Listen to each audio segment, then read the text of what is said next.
Welcome friends to the channel Magnus up skills. आज हम सीखेंगे 8 टाइप्स ऑफ एक्सेल एरर्स जो यूजुअली हमें देखने को मिलते हैं जब हम एक्सेल पे काम कर रहे होते हैं। तो क्या क्या हमारे पास ऐसे एरर्स आते हैं और क्यों आते हैं उनका रीज़न जानेंगे ताकि हम एफिशिएंसी के साथ एक्सेल में वर्क कर सकें। पहला हमारे पास जो एरर आता है वो है हमारा DIV slash zero slash zero. ये क्यों आता है? रीज़न बेसिकली जैसे यहाँ पर देख भी रहे हैं हम A1 divided by B1, but zero आपके डिनोमिनेटर में जब आपका बेसिकली अनडिफाइंड है कोई आपका डिनोमिनेटर या फिर आपका डिनोमिनेटर में ज़ीरो लिखा है तो उस केस में आपका DIV स्लैश ज़ीरो आ जाएगा। इन केस अगर आप यहाँ पर ब्लैंक सेल भी लेते हैं तब भी वो आपको ज़ीरो ही डिफाइन करके देगा। तो हम वही चीज़ यहाँ पर लिखिए कि इन केस आपका जो डिनोमिनेटर है वो अनडिफाइंड होता है तो आपकी वैल्यूज़ में यहाँ पर as a result DIV slash zero करके आएगा। पहला एरर हमारा ये था। दूसरा error n slash a means a value is not available और not found common in lookup functions like V lookup. तो वी लुकअप वगैरह जैसे फंक्शंस को अगर हम यूज़ करते हैं तो इस टाइप का एरर देखने को मिलता है। सपोज़ करिए यहाँ पर हमारे पास जो डेटा सेट दे रखा है जिसमें एक दो तीन चार चार हमारे पास एम्प्लॉय आईडी दे रखी हैं 101, 2, 3 एंड 4। अब अगर आप टारगेट आईडी आप फाइंड कर रहे हैं 105 जो कि अवेलेबल ही नहीं है यहाँ पर, तो उस केस में आपको जो एरर आएगी वो आएगी hash n slash A not available basically, क्योंकि आपका इस टाइप के आई इस नंबर वाली आईडी एग्जिस्ट ही नहीं कर रही है आपके डेटाबेस में। तो ये आपका क्लियर हो गया होगा आई थिंक, बेसिक सी चीज़ है। देन नेम, ये भी बहुत ज़्यादा देखने को मिलता है इस टाइप का भी एरर।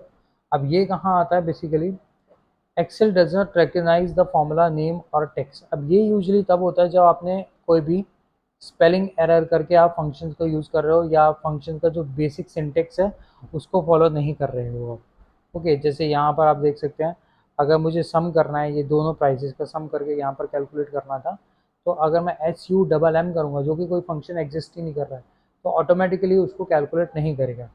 तो ऐसा होता क्यों है usually? Because Excel has a library of known functions. तो a type of creates a name it can not find, because Excel के पास ऑलरेडी बहुत सारे यहाँ पर नेम अपने फंक्शंस होते हैं। अगर आप उनके भी उससे मैच करते हुए भी कोई भी फंक्शंस को आप नहीं इंसर्ट करोगे तो आपको नेम टाइप का एरर देखने को मिलेगा वहाँ पर।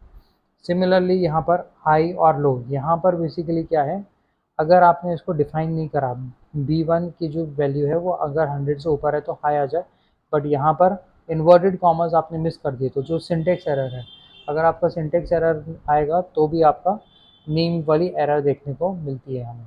ओके, नेक्स्ट आता है नल, NULL, happens when you use an incorrect range और ऑपरेटर।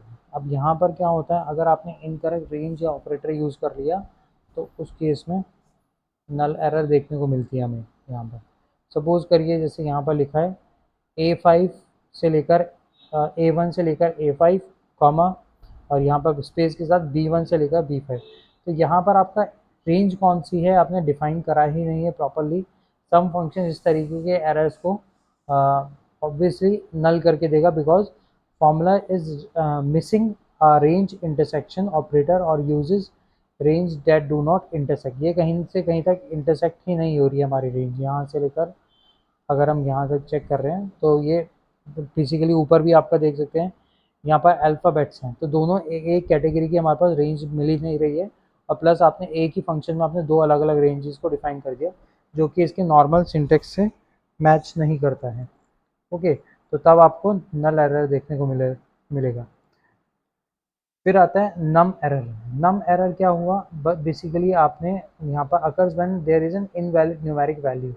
अब जैसे कि यहाँ पर अगर -1 निकला और आपने एक यहाँ पर कुछ लेंथी सा नंबर लिख लिया, अब जब आप इसको मल्टीप्लाई करेंगे दोनों ही कोई भी वैलिड डेटा नहीं है, वैलिड डेटा टाइप नहीं है, तो उस केस में आपको जो एरर आएगा वो आएगा नम करके, NUM।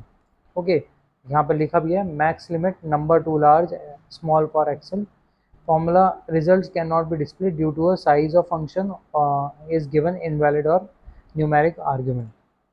दो -16 मल्टीप्लाई हो जाएगा, लेकिन जिससे आप मल्टीप्लाई कर रहे हो वो एक इनफाइनाइट नंबर है, आप उसको एक प्रॉपर फॉर्मेट में जब तक नहीं लेके आएंगे तब तक वो मल्टीप्लिकेशन नहीं देगा आपको कैलकुलेट करके। ओके, देन आता है रेफरेंस। ये यूजुअली हम तब बात करते हैं जब आपका दो टाइप के हम जो है रेफरेंसेस को पढ़ते हैं यहाँ पर, एब्सोल्यूट और रिलेटिव रेफरेंसेस को।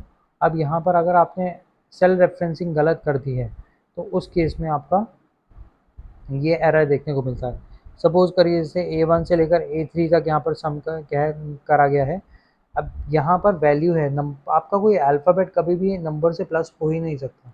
तो उस केस में आपने जो रेफरेंस लिया है जो प्लस करने का, वो A2 से लेकर A4 तक होना चाहिए था रादर देन A1 से लेकर A3 तक। तो यहाँ पर आपने कुछ एरर करा है रेफरेंस लेते टाइम, उसी वजह से आपको REF करके एरर देखने को मिलता है। ओके, फिर हमारे पास आता है वैल्यू। वैल्यू में सेम वैल्यू भी किसी एक तरीके से काम करेगा, same occurs when the wrong data type is use. तो वो भी एक ही तरीके से कह सकते हैं कि आपका जब रॉन्ग डेटा टाइप यूज़ हो रहा है तो उस केस में वैल्यूज़ आपको निकाल के कैलकुलेट होके, ठीक है। तो आई होप ये आपको आज के फंक्शन समझ में आए हो। ये बहुत हेल्पफुल होते हैं जब भी आपको एरर फाइंड आउट करनी है एक्सेल पे वर्क करते रहें। ओके, तो थैंक यू सो मच, आज के लिए इतना ही।